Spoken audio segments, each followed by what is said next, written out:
జ్ఞానము మేధస్సు చదువు అంతా కూడా వస్తుంది. ఇది సరస్వతీదేవి యొక్క ద్వాదశ నామ స్తోత్రం. ఈ నామాన్ని ప్రతి ఒక్కరూ కూడా పిల్లలు జపించడానికి ప్రయత్నం చేయండి. అక్షంతలు పట్టుకుని 3 సార్లు ప్రదక్షిణం చేసుకోండి. యాని కాని జవాబాని జన్మాంతర్గతాని తాని దాని సంధి ప్రదక్షిణం పదే పదే.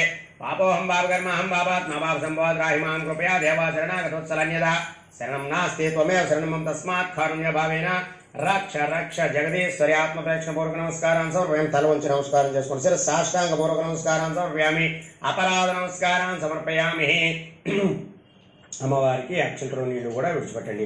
ఎస్ఎస్ స్మృత్యాది నామోక్యాద పూజా క్రియాదిశోన్యోన సంబంధం వ్యాధి సజ్జో వందే తమస్తం మంత్రహీనం క్రియాహీనం భక్తిహీనం జగదీశ్వరి యత్పూజితం మయా దేవి పరిపూర్ణం తదస్తుతే. ఇక్కడ పూజ చేసినటువంటి కుంకుమని శిరస్సు పైన ధరించుకోండి. అలాగే ఆడవాళ్ళు నుదుటి పైన సూత్రాలకి కూడా దర్శించుకుంది.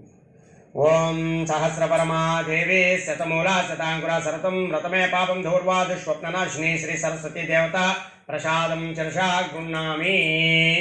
మనకి రేపటి రోజు అంటే గురువారం నాడు మనం అమ్మవారికి